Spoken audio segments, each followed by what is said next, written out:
So hello everyone. आज हम Microsoft power point के बारे में पढ़ेंगे। सो Microsoft power point is an application जो आपको पर्सनली ऑफिस यूज़ के लिए बहुत ही पावरफुल प्रेजेंटेशंस बनाने में हेल्प करती है। ठीक है, तो स्टार्ट करते हैं। तो फर्स्ट आपको अपने स्टार्ट टैब में सर्च करना है पावर पॉइंट। तो आपके सामने आइकन आएगा, आपको इस पर क्लिक करना है। क्लिक करते ही आपके पास काफ़ी सारे ऑप्शन आएंगे। तो सीखने के पर्पज़ के लिए पहले हम ब्लैंक प्रेजेंटेशन चूज़ करेंगे। तो ये सबसे बेसिक वर्जन होता है। तो जो आप अपने सामने देख रहे हैं, this is called a slide. ये जो आपके सामने वाइट कलर की एक पेज है, उसको हम एक सिंगल स्लाइड बोलते हैं। एंड एक प्रेजेंटेशन में ऐसी मल्टीपल स्लाइड्स हो सकती हैं। एंड इन्हीं स्लाइड्स पे आपको जो भी लिखना है, प्रेजेंट करना है, either it can be an image डाल सकते हैं, आप वीडियोस डाल सकते हैं, टेक्स्ट डाल सकते हैं, कोई भी आपको चीज़ प्रेजेंट करनी है वो इन्हीं स्लाइड्स पर ही आएंगी। ठीक है, तो पहले मैं आपको कुछ बेसिक फॉर्मेटिंग या ऑपरेशंस ऑन अ स्लाइड दिखाऊंगा कि क्या क्या कैसे कैसे हम एक स्लाइड में एडिटिंग कैसे कर सकते हैं, उसको ब्यूटीफाई कैसे कर सकते हैं और चीज़ें ऐड कैसे कर सकते हैं। तो काफ़ी सारे फंक्शंस जो माइक्रोसॉफ्ट ऑफिस के अंदर आते हैं वो सिमिलर ही होते हैं। जैसे कि होम टैब में जैसे ये तीन चार ऑप्शंस हैं, जैसे फॉन्ट एंड पैराग्राफ, ये सेम ऑप्शंस आपके एक्सेल में भी होते हैं एंड माइक्रोसॉफ्ट वर्ड में भी होते हैं। स्टिल आपके लिए मैं इनको रिपीट करूंगा। तो ये मेरे पास फर्स्ट डिफ़ॉल्ट स्लाइड है। जो भी फर्स्ट डिफ़ॉल्ट स्लाइड या टाइटल स्लाइड होती है वो ऐसी दिखती है जिसके अंदर आपको एक टाइटल और सबटाइटल का ऑप्शन होता है, राइट। सो इसमें मैं कुछ भी टेक्स्ट लिख सकता हूँ। जैसे मेरे को क्लाइमेट चेंज पे कोई पीपीटी बनानी है, तो मैं यहाँ पे टाइटल और सबटाइटल लिख सकता हूँ बाय जो भी आपको नाम लिखना है। तो अगर मेरे को कुछ फ़ॉन्ट चेंज करना है तो ऑब्वियसली मैं यहाँ पे बोल्ड, इटैलिक, अंडरलाइन कुछ भी कर सकता हूँ। एंड अगर मेरे को कुछ हाईलाइटिंग करनी है तो यहाँ पे मैं ये पेन टूल यूज़ कर सकता हूँ। मेरे को फ़ॉन्ट का कलर चेंज करना है तो मैं इस पे क्लिक करके I can change the font colour. मैं पहले हाईलाइटिंग करा देता हूँ यहाँ से कलर यहाँ पे आ चुका है, राइट। सो ये काफ़ी बेसिक चीज़ है जो मैं और पिछले लेक्चर्स में जो माइक्रोसॉफ्ट ऑफिस के हैं उनमें ऑलरेडी बता चुका हूँ। तो मैं इनमें थोड़ा जल्दी जल्दी जाऊँगा। So next thing is your font increase and font decrease options. Apart from that, जो अलाइनमेंट के ऑप्शंस हैं वो ये हैं। ये सेंटर लाइन है अभी टेक्स्ट, क्योंकि ये बॉक्स के सेंटर में है। मैं इनको लेफ्ट अलाइन भी कर सकता हूँ, सेंटर लाइन भी कर सकता हूँ, राइट अलाइन भी कर सकता हूँ और जस्टिफाई भी कर सकता हूँ। एंड देन आपके पास ये बुलेट पॉइंटर्स के ऑप्शन आते हैं, different different unordered bullet points. And ये ऑर्डर्ड बुलेट पॉइंट्स है। देन ये आपके लाइन स्पेसिंग ऑप्शन है। लाइन स्पेसिंग ऑप्शन तभी आपको देखेंगे जब आपके पास एक पैराग्राफ होगा, ऑब्वियसली। सो ये आपके पास कुछ बेसिक फॉन्ट के ऑप्शंस आते हैं जो ऑलरेडी मैं बता चुका हूँ काफ़ी बार। नेक्स्ट, आपके स्लाइड स्पेसिफिक लेआउट होते हैं। तो लेआउट से मेरा क्या मतलब है, जैसे जो आपने फर्स्ट लेआउट देखा उसके अंदर एक टाइटल था और एक सब टाइटल ऑलरेडी बना हुआ आया था। ऐसे ही मेरे पास और भी टाइप के लेआउट्स होते हैं जो स्लाइड पे ऑलरेडी बने हुए आते हैं। लेआउट का मतलब एक पैटर्न होता है स्पेसिफिक, या एक स्लाइड कैसी दिखती है उसको हम बेसिकली लेआउट बोलते हैं। तो मैं लेआउट पे क्लिक करूंगा तो मेरे पास कुछ टाइप्स के लेआउट हैं। तो जैसे हमारे पास जो डिफॉल्ट लेआउट है वो टाइटल स्लाइड का, मैं इस पे क्लिक करता हूँ। मेरे को ये स्लाइड एक बार रीसेट करनी पड़ेगी आई गेस। तो मैं इसको चेंज करता हूँ। ये टाइटल स्लाइड है, मैं किसी और स्लाइड में चेंज करना चाहूँगा। तो टाइटल एंड कंटेंट स्लाइड में अगर मेरे को चेंज करना है तो वो ऐसी दिखती है, इसके अंदर दो टेक्स्ट बॉक्स ऐसे होते हैं। मैं ऐसे टेक्स्ट हटा देता हूँ जिससे ज़्यादा क्लैरिटी आए। देन मेरे पास और लेआउट्स हैं, सेक्शन हेडर, लाइक दिस, कि अगर मैं कोई एक स्पेसिफिक सेक्शन बना रहा हूँ तो उसका सेक्शन का हेडर स्लाइड में ये बना सकता हूँ। तो सेक्शन में आपको बाद में बताऊंगा तो आपको क्लैरिटी आएगी कि सेक्शन हेडर का मतलब क्या है। देन मेरे पास कंपैरिजन करके एक लेआउट है। तो इस कंपैरिजन लेआउट में मैं कह सकता हूँ कि मेरा टाइटल क्या है। देन मेरे पास दो चीज़ें जो मुझे कंपेयर करनी है, आइटम वन, आइटम टू। और मैंने इनके बारे में यहाँ पे कुछ कंपैरेटिव, या तो मैंने टेक्स्ट लिख दिया या फिर मैं टेक्स्ट के अलावा भी मेरे पास काफ़ी सारे ऑप्शंस हैं। जैसे मैं इमेजेस ऐड कर सकता हूँ, टेबल्स ऐड कर सकता हूँ, या फिर कुछ डेटा ऐड कर सकता हूँ, या वीडियो ऐड कर सकता हूँ इन दोनों चीज़ों को कंपेयर करने के लिए, राइट। तो वो मैं सारी चीज़ें भी आपको डाल डाल के दिखाऊंगा कि कैसे हम डिफरेंट डिफरेंट टाइप के मीडिया अपने प्रेजेंटेशन में ऐड कर सकते हैं। बट अभी के लिए ये बेसिक लेआउट्स बता रहा हूँ मैं कि किस टाइप की स्लाइड आपको यूज़ करनी चाहिए किस स्पेसिफिक पर्पस के लिए। तो ये स्लाइड आप बेसिकली दो चीज़ों के कंपैरिजन में यूज़ कर सकते हैं। ये एक टाइटल ओनली स्लाइड है जिसके अंदर आप सिर्फ टाइटल डालोगे और अपने हिसाब से आप चीज़ें नीचे लिख सकते हो। इसके अंदर ये दोनों चीज़ें नहीं है इसलिए क्योंकि मैंने लास्ट टाइम थोड़ा टेक्स्ट ऐड कर दिया था। Next layout, blank layout. So ये ब्लैंक लेआउट है, इसमें कुछ भी नहीं आपको देंगे, आपको अपने हिसाब से चीज़ें ऐड ऐड करनी पड़ेंगी। Next picture with a caption. इसके अंदर आप यहाँ पे टाइटल दे सकते हैं, टाइटल के बाद थोड़ा बहुत डिस्क्रिप्शन दे सकते हैं और यहाँ पे एक पिक्चर ऐड कर सकते हैं। जैसे आप इस पर क्लिक करेंगे तो आप अपने लोकल कंप्यूटर से पिक्चर्स इसमें ऐड कर सकते हैं। सो ये डिफरेंट डिफरेंट लेआउट्स हैं जो आप यूज़ कर सकते हो स्लाइड्स को बनाने के लिए, राइट। नेक्स्ट हमारे पास है सेक्शंस। तो सेक्शंस का क्या मतलब होता है, जैसे अगर मेरे पास बहुत सारी स्लाइड्स हैं एक ही प्रेजेंटेशन में, तो मैं आपको दो तीन स्लाइड्स कुछ ऐड करके दिखा सकता हूँ। जैसे स्लाइड वन, ये मेरी स्लाइड वन है, इसके अंदर मैंने कुछ टेक्स्ट ऐड कर दिया। अब मेरे को और स्लाइड्स बनानी है, तो मैं यहाँ पे न्यू स्लाइड पे क्लिक करता हूँ। तो आप देख सकते हैं यहाँ पे मेरे पास पहले एक स्लाइड थी, अब मेरे पास दो स्लाइड्स हैं जो दो डिफरेंट स्लाइड्स हैं, राइट। मैंने क्योंकि इस बटन पे क्लिक करा था, तो उसने मुझे उसी लेआउट में वो स्लाइड दे दी है जिस लेआउट में पहली वाली स्लाइड थी। अगर मेरे को किसी और लेआउट में नई स्लाइड चाहिए, तो मैं उसके नीचे वाले ऑप्शन पे क्लिक करता हूँ और फिर जो मेरे को नेक्स्ट स्लाइड का लेआउट चाहिए मैं वो लेआउट चूज करूंगा। तो मेरे को अगर एक ब्लैंक स्लाइड चाहिए नेक्स्ट पे, तो मैं ब्लैंक पे क्लिक करूंगा और अब मेरे पास एक नेक्स्ट स्लाइड ब्लैंक बन गई है।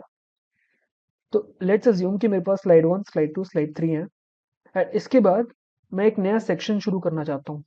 जब आपके पास नंबर ऑफ स्लाइड्स बहुत ज़्यादा हो जाती है एक प्रेजेंटेशन में, तो आप चाहोगे कि आप डिफरेंट डिफरेंट सेक्शंस बना दो। जैसे आपके पास एक बुक होती है, उसमें काफ़ी सारे पेजेस है, तो फिर आप उसको चैप्टर्स में डिवाइड कर देते हैं। सेम है स्लाइड्स को, अगर मुझे डिफरेंट चैप्टर्स में डिवाइड करना है तो मैं उनको डिफरेंट सेक्शंस में डिवाइड करूंगा।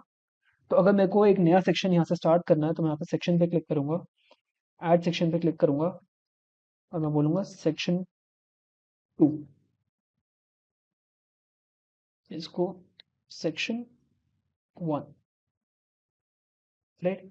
अभी सेक्शन ऐसे कोलैप्स हो जाते हैं, मतलब अब मेरा मैनेजमेंट आसान हो जाएगा कि अगर मैंने सेम टॉपिक की कुछ स्लाइड्स बना रखी हैं और उनको एक स्पेसिफिक सेक्शन के अंदर डाल रखा है, तो मैं उनको एक साथ कोलैप्स कर सकता हूँ, देख सकता हूँ, एक साथ एडिट कर सकता हूँ। अगर मेरे को कोई एक स्पेसिफिक लेआउट या फिर एक स्पेसिफिक डिज़ाइन चाहिए एक सेक्शन में, तो मैं पूरे सेक्शन का एक साथ चेंज कर सकता हूँ। वो मेरे ऊपर है, बट सेक्शंस हमें कैसे हेल्प करते हैं वो मैंने आपको दिखा दिया है।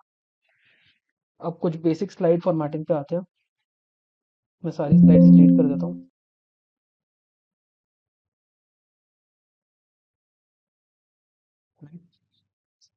मैंने सारी स्लाइड्स को ऐसे डिलीट करा कि बस मैंने एक स्लाइड ऐसे यहाँ पे सिलेक्ट करी एंड डिलीट पे क्लिक करा, वो स्लाइड डिलीट हो जाती है, राइट। तो नेक्स्ट अब मेरे पास क्या क्या ऑप्शंस होते हैं, तो मैं एक ब्लैंक स्लाइड लेता हूँ। अब ड्राइंग के ऑप्शंस होते हैं मेरे पास कुछ, तो अगर मेरे को कोई शेप यहाँ पे डालनी है तो मैं कैसे डालूंगा। यहाँ पे ड्राइंग सेक्शन में गया मैं, यहाँ पे मैंने क्लिक करा, मेरे को कौन सी शेप चाहिए वो उस पर डिपेंड करता है। अगर मेरे को एक रेक्टेंगल शेप चाहिए तो मैंने रेक्टेंगल पे क्लिक कर दिया। अब मेरे पास ये प्लस साइन आता है जब भी मैं ऐसे हवर करता हूँ एक स्लाइड पे। तो मैं अब यहाँ पे क्लिक करता हूँ और ड्रैग करता हूँ और मेरे पास एक रेक्टेंगल बन चुका है। जैसे ही मैंने ये रेक्टेंगल बनाया, एक ऊपर रिबन में नया टैब ओपन हो गया विच इज शेप फॉर्मेट। अब ये मेरे को सिर्फ एक स्पेसिफिक शेप को फॉर्मेट या फिर चेंज करने में हेल्प करेगा। तो मेरे पास काफ़ी सारी चीज़ें हैं इसके अंदर, लाइक शेप का स्टाइल हो सकता है कि अभी ऐसे सॉलिड ब्लू कलर है मेरे पास, तो मैं उसको चेंज कर सकता हूँ, इस थीम को ही चेंज कर सकता हूँ। लाइक अगर मेरे को सिर्फ बॉर्डर वाला चाहिए विदाउट कोई कलर फिल, तो मैं यहाँ पे इस पे क्लिक कर दिया और इसमें इसके सेंटर पे डबल क्लिक करके मैं कुछ टेक्स्ट भी ऐड कर सकता हूँ, लाइक ABC, राइट। तो इस शेप पे क्लिक करते ही मेरे पास शेप फॉर्मेट टैब आ जाएगा। इसमें मेरे पास थीम चेंज करने का ऑप्शन है, मेरे पास इसमें कलर चेंज करने का भी ऑप्शन है। मैं जब शेप फिल पे क्लिक करता हूँ, शेप की आउटलाइन चेंज करने का ऑप्शन है। मेरे को ब्लैक आउटलाइन चाहिए तो वो मैं ब्लैक आउटलाइन कर सकता हूँ। देन मेरे पास टेक्स्ट फिल का ऑप्शन है कि मैं इस टेक्स्ट को चूज करके उसके कलर्स चेंज कर सकता हूँ, लाइक दिस, राइट। टेक्स्ट की आउटलाइन भी ऐड कर सकता हूँ मैं, एंड टेक्स्ट के जो भी इफेक्ट्स है वो सारे ऐड कर सकता हूँ। देन मेरे पास वर्ड आर्ट का भी ऑप्शन है कि मेरे पास अगर ये टेक्स्ट है, मैं टेक्स्ट का एक बार फॉन्ट बड़ा कर देता हूँ। देन जैसे ही आप वर्ड आर्ट स्टाइल्स पे क्लिक करते हैं, तो आपके पास काफ़ी सारे ऑप्शंस आते हैं अपने फॉन्ट को चेंज करने के लिए। तो ये डिफरेंट डिफरेंट फॉन्ट स्टाइल्स हैं आपके पास, तो इनमें से आप चूज़ कर सकते हैं। तो मैंने ये चूज़ कर लिया है। लाइक अगर मैं इस बॉक्स के बाहर ऐसे कहीं पे भी क्लिक करता हूँ तो ये ऑप्शंस हट जाते हैं, क्योंकि वो सिर्फ इस शेप पे क्लिक करने पे आते हैं, क्योंकि वो स्पेसिफिक शेप की फॉर्मेटिंग के लिए यूज़ होता है ये टैब, राइट। एंड ऑल्सो आप यहाँ पे शेप विड्थ सेंटीमीटर्स में भी चेंज कर सकते हैं, और ये सेंटीमीटर्स कहाँ से आता है? फॉर एग्जांपल अगर आप इस स्लाइड का प्रिंट आउट लेते हैं ऑन एन ए4 शीट, तो ये आपको उस हिसाब से ये डायमेंशंस बता रहा है। एंड ये डायमेंशंस बहुत इंपॉर्टेंट रहते हैं, स्पेसिफिकली जब आपको कोई स्लाइड प्रिंट करनी हो, तो आपको आइडिया होना चाहिए कि वो शेप कितनी बड़ी है कि मैं उसके साइज के अकॉर्डिंग उसको प्रिंट करूँ, जिससे स्लाइड पे मैं कुछ डायमेंशंस अलग बनाऊँ फिर उसको प्रिंट करके वो चीज़ अलग आए, दैट्स नॉट राइट। तो ये कुछ शेप फॉर्मेटिंग ऑप्शंस हैं। अब इन्हीं शेप्स के बारे में थोड़ी और शेप्स ऐसे चूज कर सकता हूँ। अब जैसे for example this is the step 1 of something. अब मेरे को स्टेप 2 बनाना है, तो मैं इस पे क्लिक करता हूँ और मेरे को एक एरो भी चूज करना है। मेरे पास लाइंस की ऑप्शन है, तो मैंने ये वाली लाइन चूज करी, एरो वाली। अब मेरे पास दोबारा एक प्लस का ऑप्शन आ गया, मैं इसको जहाँ से स्टार्ट करना है वहां से क्लिक करके ड्रैग एंड ड्रॉप, मेरे पास एक लाइन आ चुकी है। और इस लाइन को मैं चेंज भी कर सकता हूँ यहाँ से पकड़ कर। नेक्स्ट मेरे को एक और स्टेप 2 डालना है, तो मैंने एक और यहाँ पे मैं शेप पे गया, मैंने एक और रेक्टेंगल चूज करा, उसको दोबारा मैंने यहाँ पे ऐसे ड्रैग एंड ड्रॉप करा और मैं दोबारा फॉर्मेट कर सकता हूँ। बट अगर मेरे को ये फॉर्मेटिंग सेम रखनी है, मेरे को ऐसा ही बॉक्स चाहिए यहाँ पे, तो मैं डायरेक्टली इस बॉक्स को लेता हूँ, मैं इसको कॉपी करता हूँ, मैं इसको पेस्ट करता हूँ। मेरे पास एक और सिमिलर बॉक्स है, इसके अंदर मैंने इसको कॉपी करके यहाँ पे पेस्ट कर दिया, राइट। सो ऐसे करके आप पूरा का पूरा एक फ्लो चार्ट बना सकते हैं एज पर योर नीड्स। और मेरे पास काफ़ी सारे डिफरेंट डिफरेंट एरोज भी हैं। अगर मेरे को ब्लॉक एरोज चाहिए तो मैं वो यूज़ कर सकता हूँ। मेरे को किसी और टाइप की शेप चाहिए, इक्वेशंस चाहिए, फ्लो चार्ट के लिए कुछ और ऑप्शंस चाहिए, तो मैं ये सारी चीज़ें भी यूज़ कर सकता हूँ, राइट। और मेरे को अगर ये शेप स्पेसिफिक एडिट करनी है, तो मेरे पास शेप फॉर्मेट का ऑप्शन है।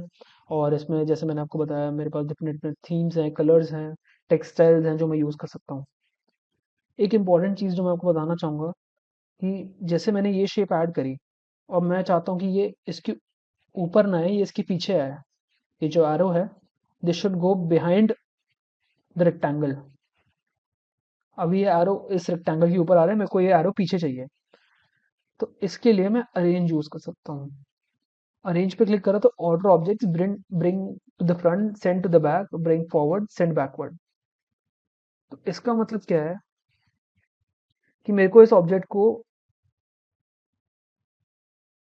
आगे फॉरवर्ड में रखना है या फिर बैकवर्ड में रखना है। तो अगर मैं बैकवर्ड पे क्लिक करता हूँ तो ये पीछे चला जाता है उसके, जो ऊपर उसके शेप है। अगर ये शेप्स ओवरलैप कर रही हैं और मैं चाहता हूँ कि ये शेप अब इसके ऊपर आए, जैसे फॉर एग्जांपल, तो मैं इसको फॉरवर्ड ब्रिंग करूंगा। अगर मैं चाहता हूँ कि ये शेप इसके पीछे जाए, तो मैं बैकवर्ड पे क्लिक करूंगा। सेम चीज, bring to the front, bring to the back. Front is same as forward and back is same as backward, right. So ये सिर्फ एक स्पेसिफिक ऑब्जेक्ट के लिए ही होता है, ब्रिंग टू द फ्रंट और bring to the backward. Forward मतलब ऊपर, बैकवर्ड मतलब नीचे।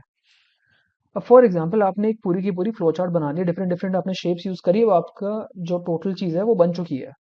एंड अब आप चाहते हैं कि ये चीज़ें आपस में इधर उधर ना हो, ये पूरा एज वन एंटिटी मूव करे। एंटिटी मतलब पूरा एज वन शेप या वन ऑब्जेक्ट मूव करे। अभी जैसे मैं मूव करना चाहूंगा तो ये अलग मूव हो जाएगा, ये चीज़ अलग मूव हो जाएगी, ये चीज़ अलग मूव हो जाएगी। अब मेरे को ये पूरा बन चुका है, अब मैं इसको पूरा एक साथ मूव करना चाहता हूँ, तो मैं इनको ग्रुप करूंगा आपस में। तो ग्रुप करने के लिए पहले मेरे को सारी के सारी शेप्स एक साथ सिलेक्ट करनी होंगी, तो सिलेक्ट करने के लिए मैं इन सबको एक साथ सिलेक्ट करूंगा, वो मैं ड्रैग से सिलेक्ट करूंगा। पहले मैंने लेफ्ट क्लिक करा अपना माउस और मैंने ड्रैग करना शुरू करा और यहाँ पे छोड़ दिया, तो अब मेरे सारे की सारी जो भी शेप्स उस एरिया के अंदर आई थी वो सिलेक्ट हो गई हैं। अब मैं अरेंज पे क्लिक करूंगा और मेरे पास ग्रुप ऑब्जेक्ट्स का ऑप्शन आता, तो मैं ग्रुप पे क्लिक कर दिया। तो अब ये पूरा एक एंटिटी बन चुकी है। तो अब मेरे को पूरा इसको एक साथ मूव करना है, तो एक साथ मूव कर चुका हूँ। और ये बहुत ही यूजफुल चीज़ होती है ग्रुप एंटिटीज। मैं इसको अनग्रुप करूंगा तो ये चीज़ अलग अलग हो जाएंगी, राइट। अब मैं इनको अलग अलग एडिट कर सकता हूँ। और मैं इनको ग्रुप करना चाहता तो मैंने इसे सिलेक्ट करा, अरेंज एंड ग्रुप। अब ये ग्रुप हो चुकी हैं। अब ये एक एंटिटी बन चुकी है, राइट। सो ये आपकी शेप्स एंड अनग्रुप ऑप्शंस हैं। तो मेनली आपके होम टैब में यही ऑप्शंस होते हैं।